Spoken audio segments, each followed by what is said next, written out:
Hello and welcome to this week's podcast. This week I'm speaking to Alyson Mowat, who runs a botanical studio in London and is author of the book Terrariums and Kokedama. I read Alyson's book about a year and a half ago and I've been very keen to speak to her ever since, as I love her way of playing with plants and presenting them as art pieces. I spoke to Alyson about the ethos behind her work, about her botanical creations and what inspires her creativity. She starts by talking about what she gets up to in her studio. My design studio is in Shoreditch, in the heart of the bustle of Brick Lane.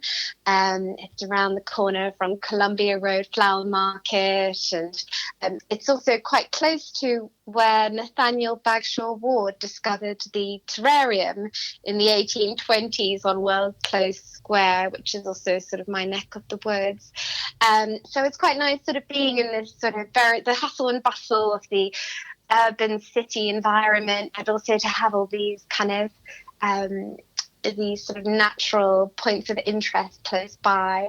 And I've been in my studio since 2014. I started mainly making terrariums using the Tiffany or the copper foil method. However, as the years have progressed, my work's kind of changed a little bit. My creative work has started to include more sort of botanical sculpture and photography.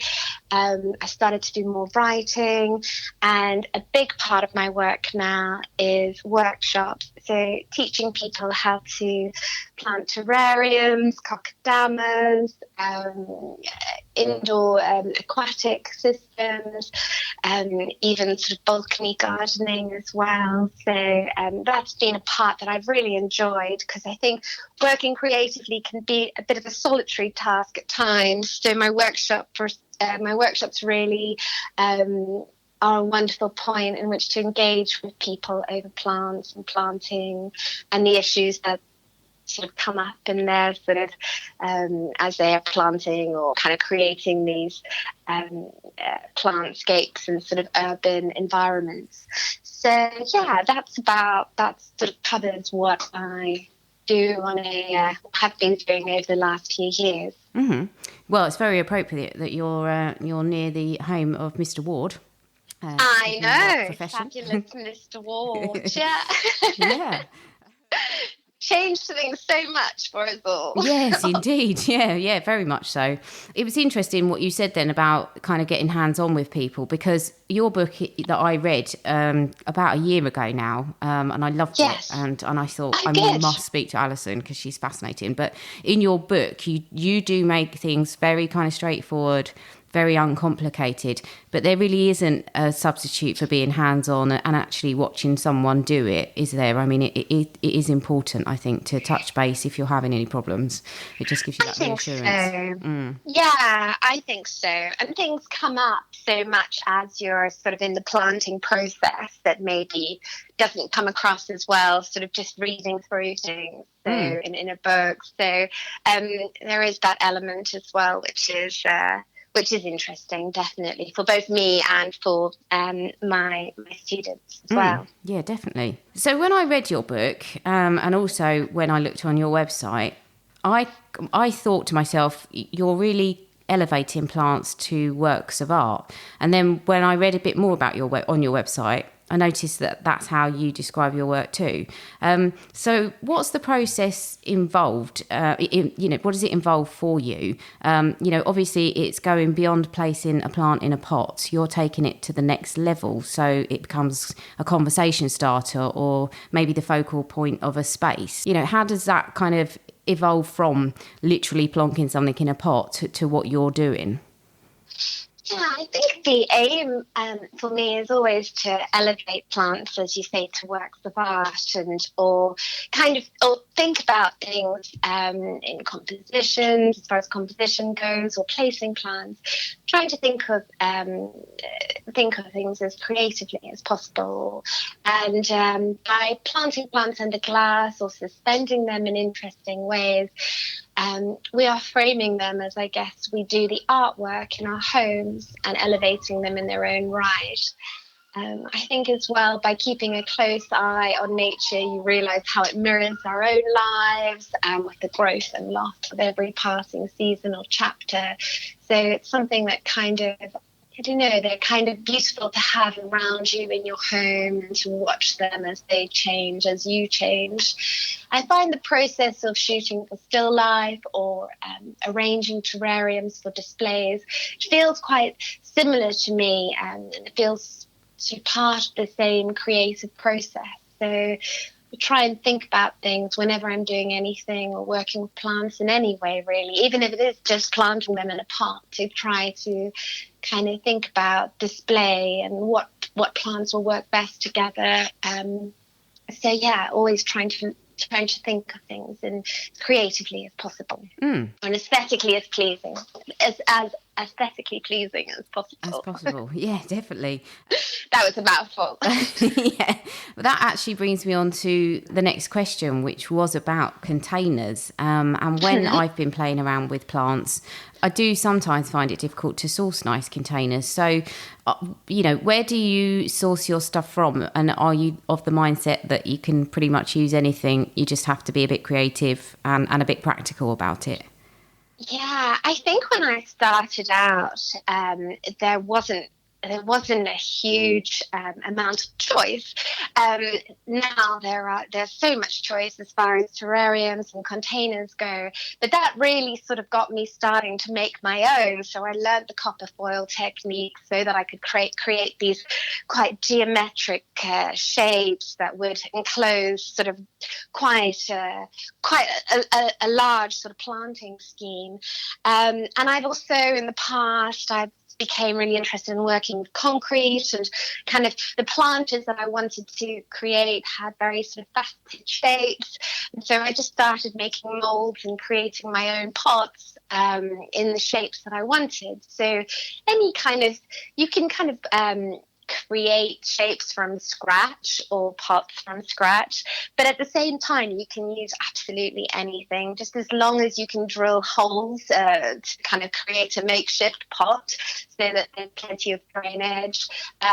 If you want to create a terrarium, just make sure you enclose that open space or that glass space so that humidity can build up and you can create the sort of condensation needed for a closed terrarium.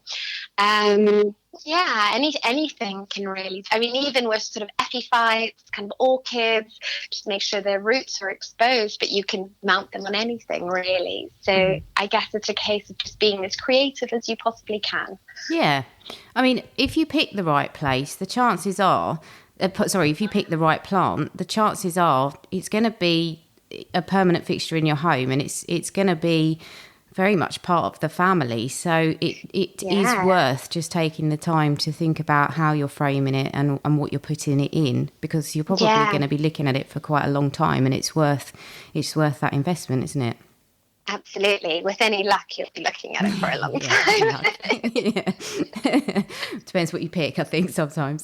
Exactly. So bearing in mind the fact that you do think about plants as works of art, are you just using plants as your inspiration, or are you drawing inspiration from other sources when you're working with plants?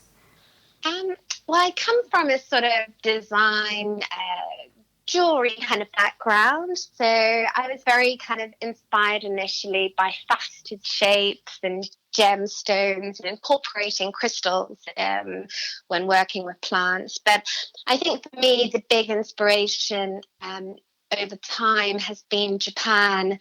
They approach nature with such awe and reverence, and I think that's why they kind of have such interesting they work with plants and flowers as well, kokedama, in such interesting, unique ways.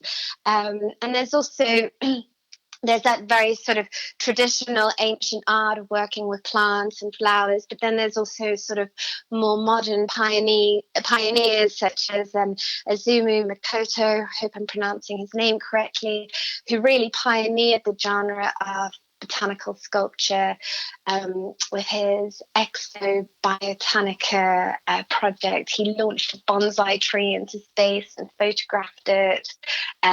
He also has kind of placed flowers in massive ice cubes. It was this iced flower series. So I think Japan has always been quite inspiring.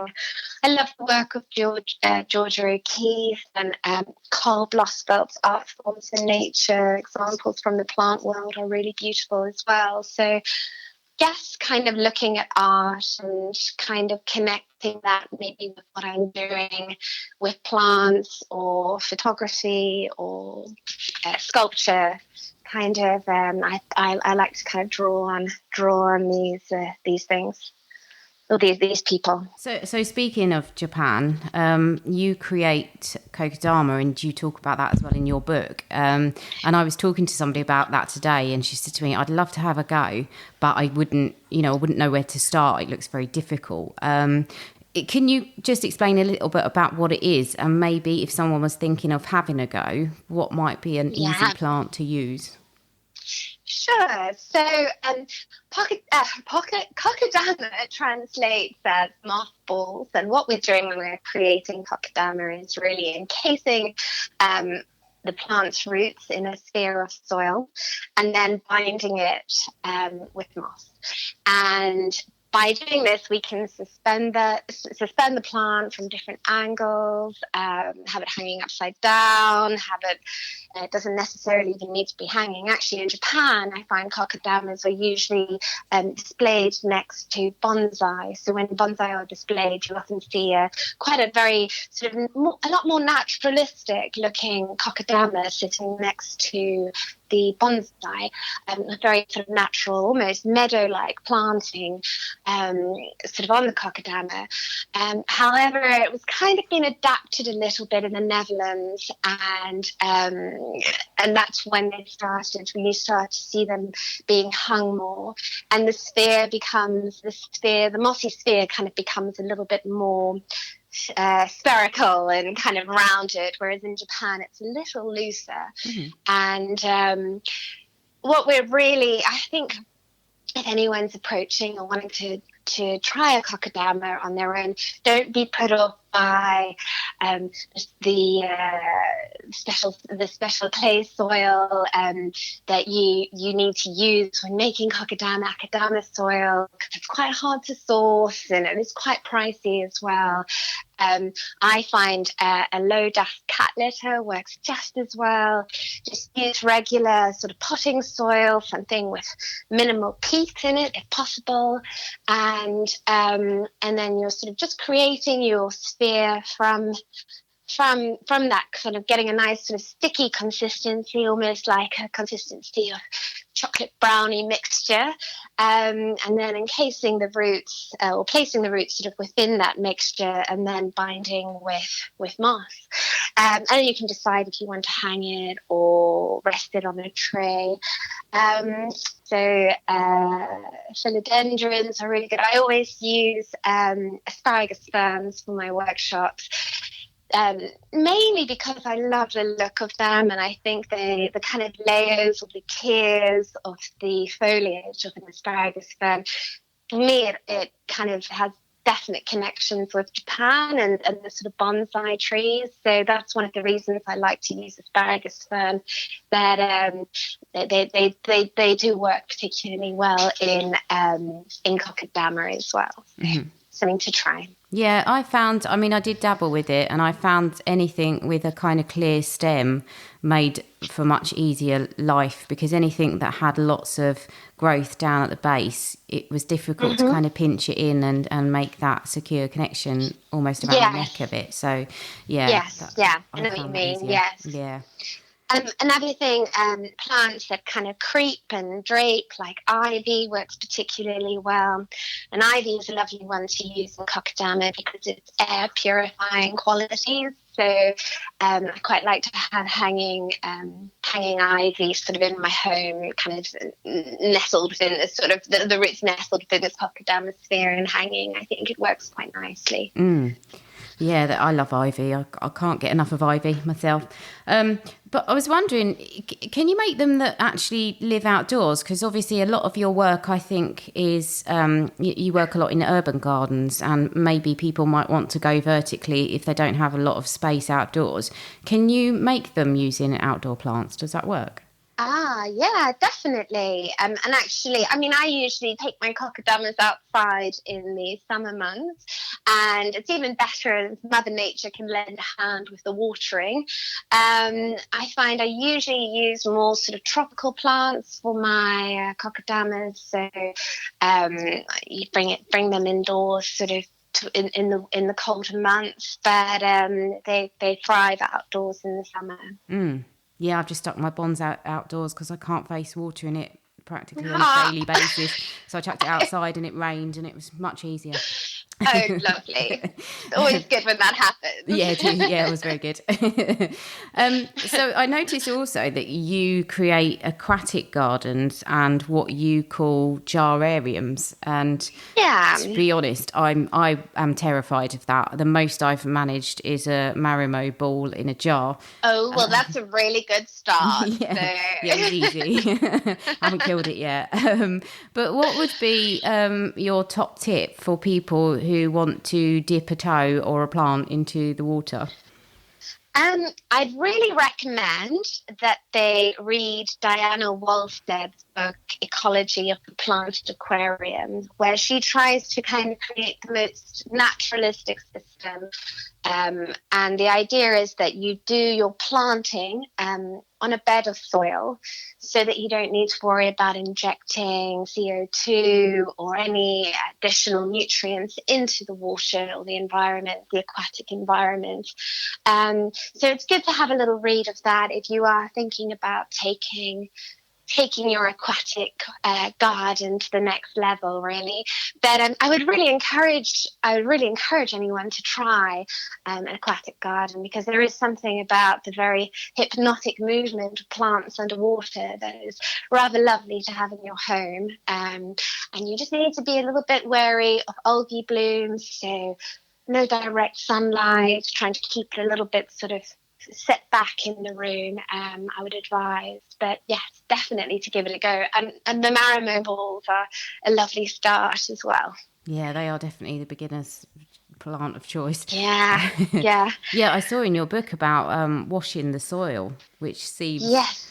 absolutely bizarre, really, for anyone who does gardening. But yeah, it The is a the whole new world. idea is just to get rid of the sediment that kind of will inevitably arise into the water. So it's a good idea to try and get rid of any of that, floating sediment prior to creating an aquatic garden, because you're just going to need to drain out so much of the water in order to get a clear water, so you can actually see what's happening in the plants, and the water isn't clouding your vision of the plants too much. Yeah. Yeah, I think that's really important. I haven't heard of the Diana Wolsted book, but I think you've hit the nail on the head really with any gardening, but particularly indoor gardening, in as much as you really need to think about what the plant would have in its natural habitat. And that's, I think, probably a key to success with most things. Yes, exactly. Yeah. Absolutely. Yeah. If people are gardening in a small space, either indoors or out, can you maybe give kind of one or two key pieces of advice that would help people achieve a visually interesting and probably a personalised garden? As you were saying, the plants are going to be with you, and you can express yourself through the medium of the plants. So is there anything that you think would kind of create success if you were going for a really chic look or really a curated look, really? I think in both indoor and outdoor planting, it's kind of building up layers and height within your planting. So I find quite often with indoor planting, it's always just sort of shelf level or table level, the planting. And that's why kokedama is such a lovely way of kind of adding height to your planting arrangements and sort of really building up different layers within your arrangement. So I would say kind of exploring that element from the indoor side of things. With the outdoor spaces, it's mainly sort of small gardens that I work with, or outdoor spaces. And I think the main thing with small gardens, and I've actually just done the thing I'm advising against. I've actually just done this in my own. I just moved down to Margate. I spend my time between Margate and London. And I've got a tiny little sliver of the garden in Margate. And I've just got so many ideas for this space. I want a fire pit. I want seating so that I can entertain people outside for dinner. I want to have some sort of a water feature. I want to have, I'm trying to just cram as much into this tiny space as possible.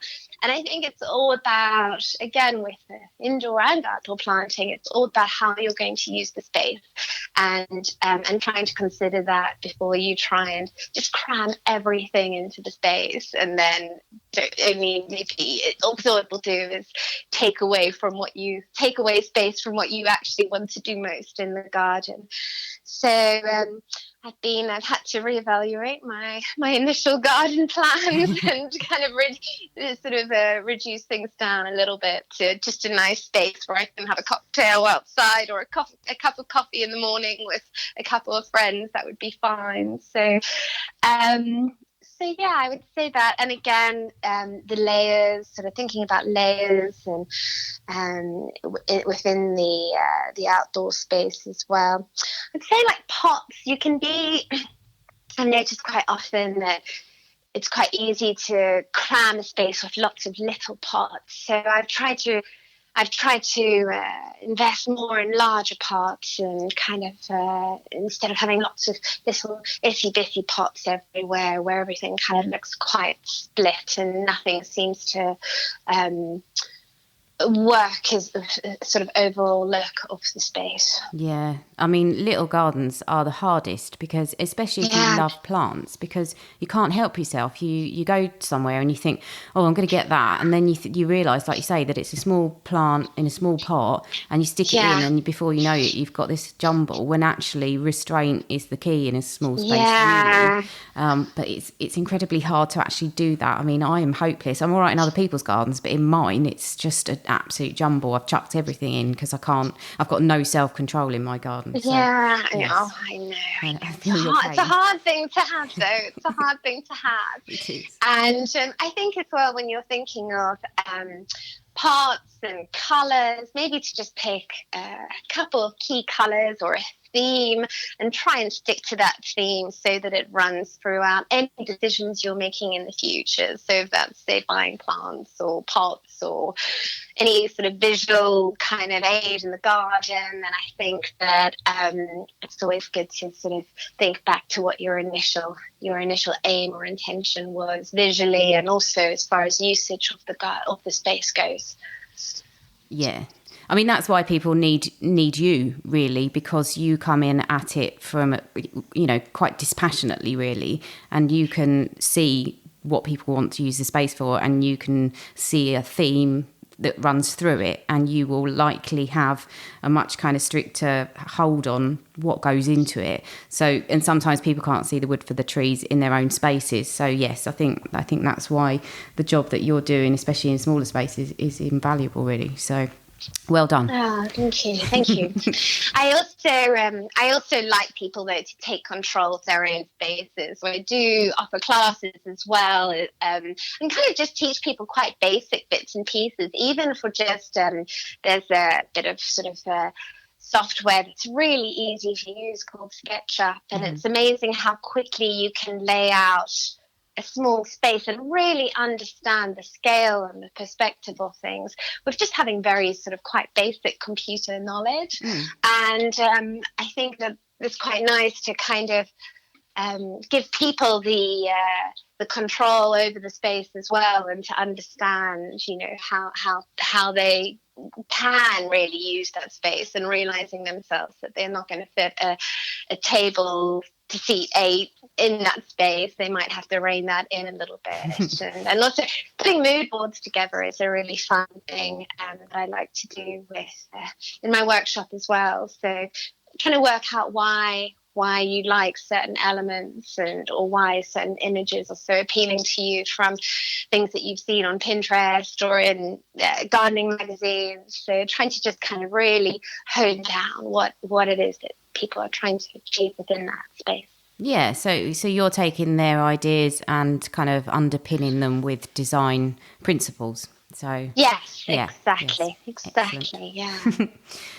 So I was thinking about, when I was drawing up the questions for you, I was thinking about the use of things like moss, in terrariums and in kokedama, and also really the sourcing of indoor plants. So obviously we are all trying to minimise our impact on the environment. So are there any materials that you might shy away from using, or are there ways that we can kind of ensure that we're not adding to any problems? Yeah, I mean, the things that I notice mainly with my workshops and planting myself, as I'm sure you do, with the gardens you work on, is the pots and the usage of pots. And there's some really good garden centres that have good sort of return or recycling schemes.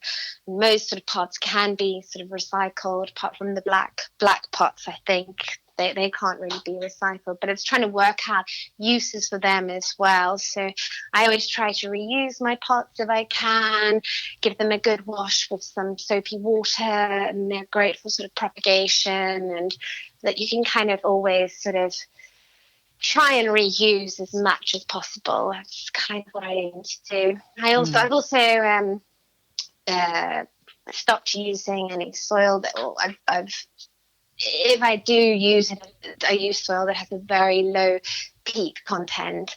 And I think that is sort of very important as far as when we're looking at the soil that we use going forward, to try and reduce peat wherever possible in our soil. So, yeah, it's trying to constantly think about the materials that we're using in gardens as well.